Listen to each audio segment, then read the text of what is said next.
kubyigana kwawe, guhaguruka kwawe, umuhati wawe, ishaka ryawe yaguzana igitangaza. Nzibyo nibwira nzabagirira si bibi ni byiza, kugira ngo bari umutima w'ejo hazaza. Reka ngubwire, agakata abantu basizeho siko Imana yasizeho. Ndakubwiza ukuri, virigire y'abantu Imana kumana birakomeje. Ntabwo uzabyara, ntuzashaka, ntuzarungurwa, ntuzagira icyo ugeraho.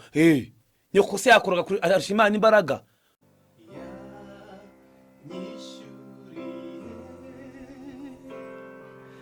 Ya myenda yose yambabariye ibyaha atumanera de.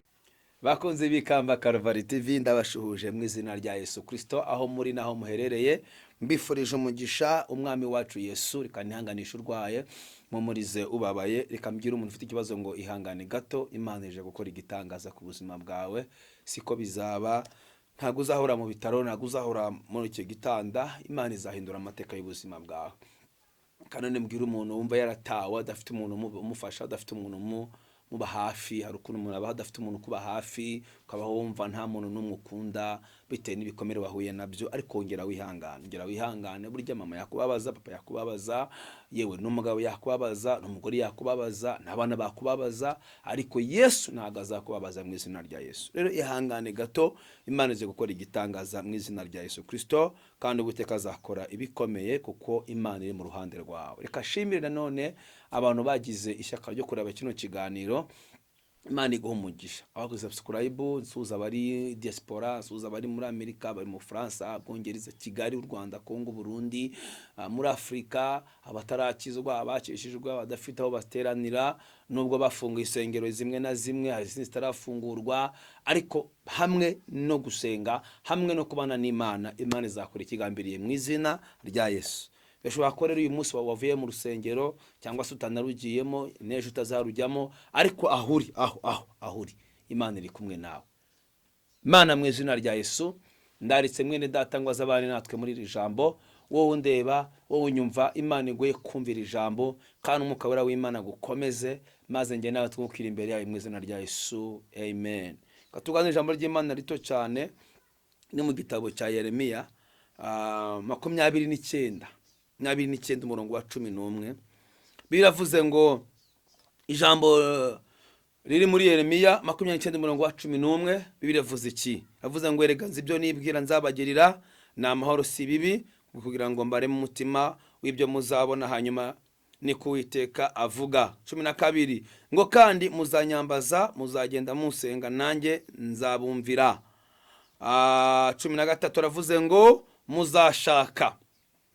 muzanshaka mumbone, nimunshakana umutima wanyu wose. 14 nzabonwa namwe, niko Uwiteka avuga. Amen. Iri jambo naryise ngo, iyo ushakanye Imana umwete urayibona. Iyo ushakanye akazi umwete, iyo ushakanye umugabo umwete, iyo ushakanye amafaranga umwete. Umwete ni iki? Ni ya Mana biri muri wewe. Buri ikintu cyose kugira ngo ubashe kukigeraho ugira umwete wacu. Reka ngo bwize ukuri, niba umuntu agiye gusenga, niba umuntu afashe ibihe byo kwiyiriza ashaka Imana, ntugire ngo uzasenga nkawe. Nanone ni Imana ije kuvuga, uburyo ivugana nawe n'uburyo ivugana nawe ntabwo ari kimwe. Urugero, urabona nk'ubu mvuze ngo ndashaka kujya muri Amerika, ubu ndi Kigali hano Kicukiro, ariko mvuze ngo ndashaka kujya muri Amerika, birasaba gushaka passport, mukuru w'umudugudu, ku mukuru w'isibo, kujya ku irembo. Ubu ni umwete. Narangiza ngajya kudepoza, nkishyura 1,100, ngategeka ko muri passport. Ariko ntabwo najya gushaka visa ntarabona passport, ntabwo bikunda. Mbere yo kubona visa ubanza kubona passport. Hari abantu bibaza ngo Imana yabateye umugongo, ngo Imana yarabanze, ngo kweka ntabonye ibi nibi. Ntabwo Imana izabanza kuguha ibyayo, banza ubona Imana. Iyo wabonye Imana, kubona ibyayo birakorohera. Iyi iteka ryose dushatse iby'Imana ifite, niba iduhaye nitumenye uburyo tubijera. Ndashimira abantu bari gushaka Imana. niyo mpamvu navuze ngo gushakana Imana umwete bigiye kuzana icyo wasengeye, bigiye kuzana akazi kawe, bigiye kuzana umugabo wawe, ibyiringiro wari waranyazwe ugiye kongera kubisubirana. Yaratangaye aho ijambo ry'Imana muri Zaburi, ariko Bibiliya we urandyohera. Buriya Imana ndi kubabwira ntabwo igira ibintu bya burage.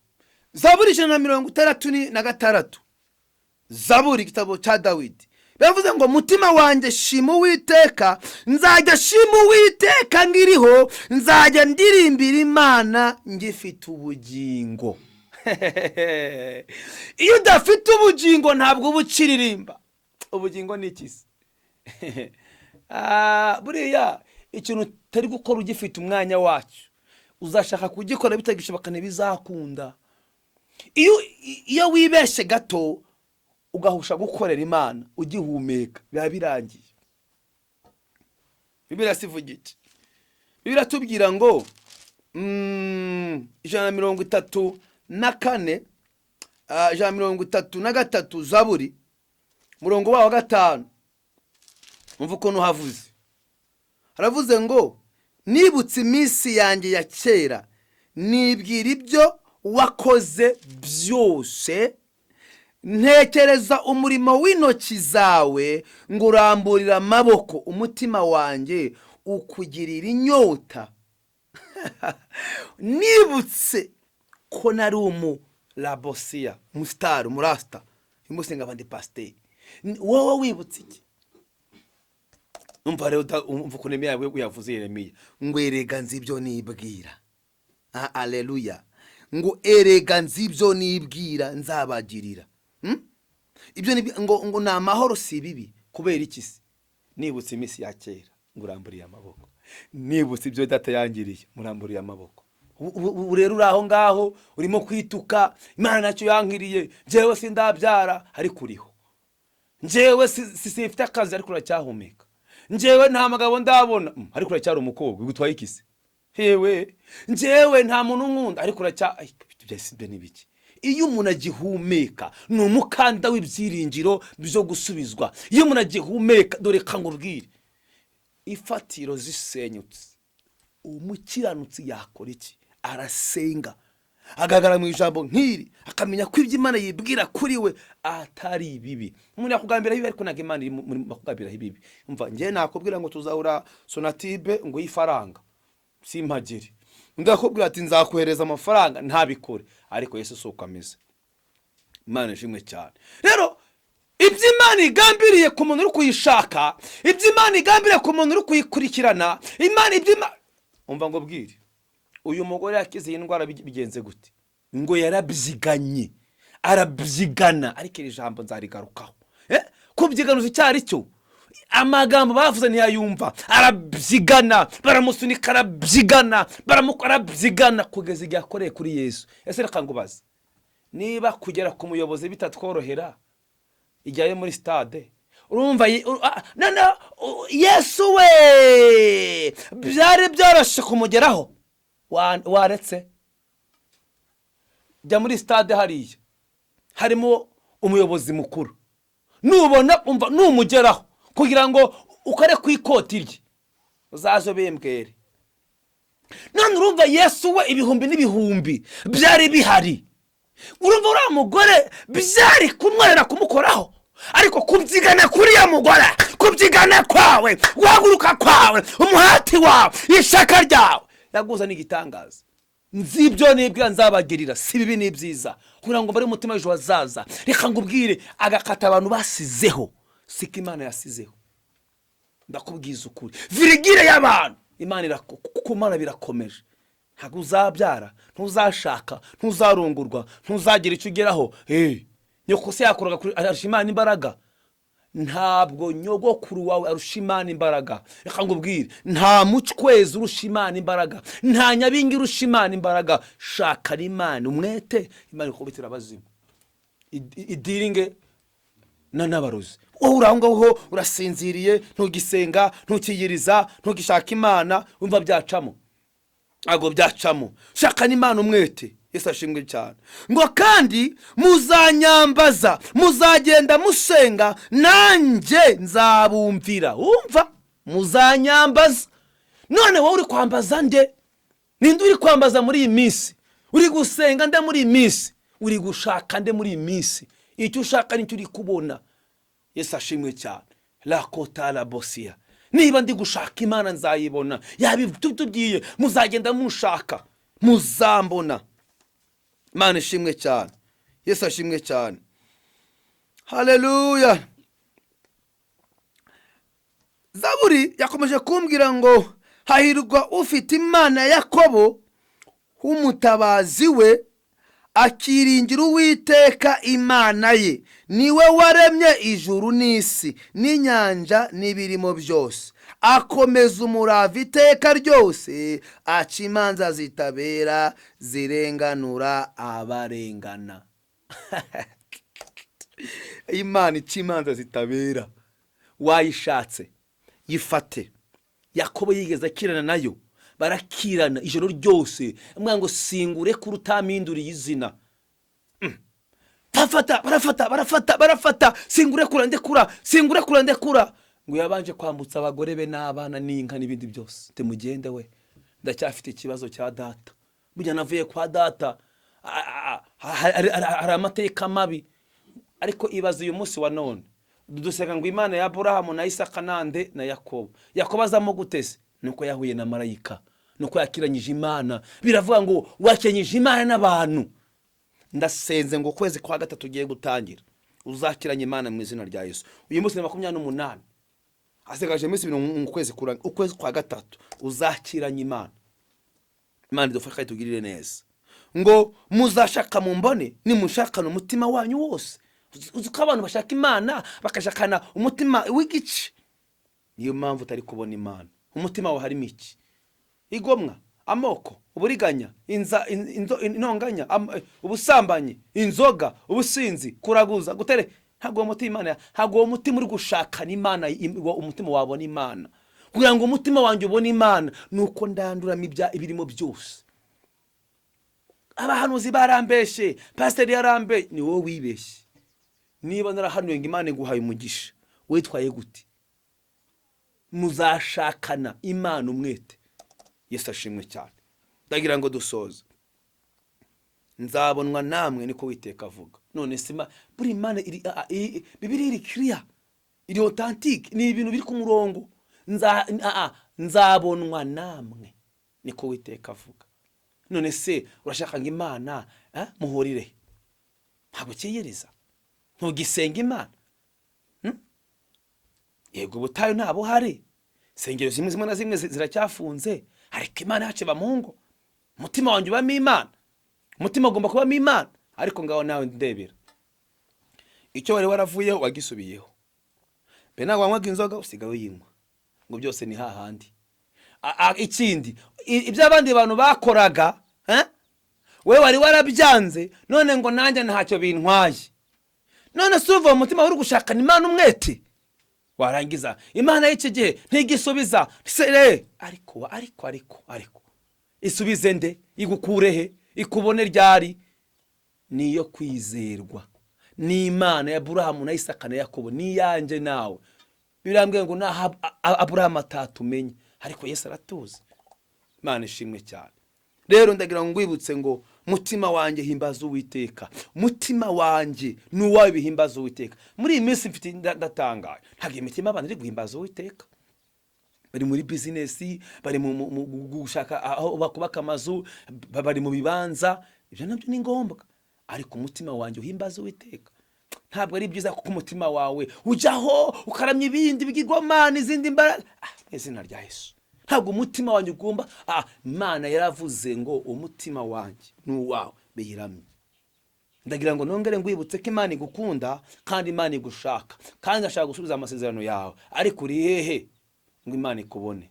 Garukiraho, ibuka aho wavuye, ibuka icyo Imana yagukoreye, ibuka uri kuva iwanyu mu ntara, ibuka utaragera muri Amerika, ibuka utari mu diaspora, ibuka ukiri muri Torokome, ibuka ineza y'Imana, ibuka ibyo wasezeranyije Imana, ibuka ubuzima bwawe. ibuka wambara rugabire, wambaye kambambiri, ibuka ugendesha ibirenge ugiye ku ishuri, wambaye kabutura icitse mu kibuno. Ibuka ibyo Yesu yakoze ku buzima bwawe. Ibuka udafite n'ikaye yo kwigiraho. Ibuka iwanyu murya rimwe gusa, mama wawe yahingiye ibijumba. Ibuka iwanyu murya rimwe gusa. None uyu munsi ntabwo ukimenya Imana, ibintu byose warabyoroheje. Yewe turi muri digitali nibyo, ariko Imana ntabwo ihinduka, iracyari yayindi. Garuka. Mama wawe ntiwamwibuka, papa wawe ntiwamwibuka, hagwa kwibuka musaza wawe, mushumba wawe ntiwamwibuka. Ngo nubundi ngo nubundi ngo yansengeye, ngo icyo gihe cyo kugira ngo bisohore. Sawa, uwagusengeye mwibuke. Imana ntabwo itanga imigisha gutyo gusa. Hari abantu Imana inyurizamo. Elisa yarakoze, Eliya yarakoze, ba Mose barakoze. Abo bose bakoreye Imana mu gihe gikomeye, ariko bari abantu Imana akoreshaga imirimo n'ibitangaza. Ntugasuzugure umuntu aguhesheje umugisha. Ntukibika mama wakubyaye. Ejo hari umuntu wambajije ngo ko navumwe na mama kandi nkaba mfite umushumba, ngo ubwo ntabwo yamvumura. Ndabambwira ngo barakubeshye. Sanga mama wakuvumure niba gihari. Genda umusange iyo mu cyaro, umuguri umwenda mwiza umushimisha kuvumure. Wowe niba umuntu yarakuvumye akaba gihari, genda kuvumure. Hari ibintu uzatakaza wo gudaha agaciro abakozi b'Imana. Iwapfa yo mwuka, umutima wawe wongera ushaka Imana. Nushaka Imana umwete, ukashakana umwete, izakubwira ibyo ukora. Ndagukunda, ngifuje umugisha w'Imana. Ndongere ngwibutse kugira ngo wakire ibyo ushaka, wakire ibyo ukunze. Shakana Imana umwete. Ntabwo wabona perime utayishakanye umwete. None niba ibindi bintu byiga, kuki Imana utayishakana umwete? Hajyanga Imana ngo nta mwanya uyifitiye, nayo nta mwanya ufite wo kugusubiza. Ariko nugirira umwanya muraza guhura. Ndakwifuzaga kugaruka no kwibuka aho wavuye. Icyaha ni kibi, icyaha gihunge, icyaha kireke. Reka gusambana, reka gukuramo inda, reka ubusinzi n'ubusa, reka kuroga no kuraguza, reka kwica, reka kugambanira abandi. Ibyo umuntu abiba n'ibyo asarura. Reka kumva ko nta muntu ukeneye mu buzima bwawe. Wareke yahora. Nta muntu ukeneye rero. Byanga byakunda uzakenera umuntu. Uribesha. Nubwo uri aho ngaho, aho uri, aho wicaye, ugoswe n'ibintu byose, uzakenera umuntu. Bityo rero bana abantu bose amahoro, kuko nta wamenya ejo uko bizagenda. Kadusenga Imana. Ufite ubwoba bwinshi, urimo urahangayitse, ariko igituma uhangayika muri ubwo buzima bwose nuko wataye Imana. Shakana Imana umwete, nje nakubwiraga, kuko Imana ni Imana nzima. Ni Imana ivuga ngo muzashaka mu mbone, ariko ni mushakana umwete. Humura rero nshuti y'Imana, ibyo urimo kunyuramo, ibyo urimo gucamo, ntabwo bizakwica, nubwo bizakurimbura, kuko Imana igufiteho umugambi. Gukomera ni byiza, kubaka amazu ni byiza, gushaka ni byiza, gusenga ni kwiza, kwizera ni kwiza, ariko ibyo byose gira umutima uciye bugufi, ubaha Imana, ubahe n'abandi amahoro.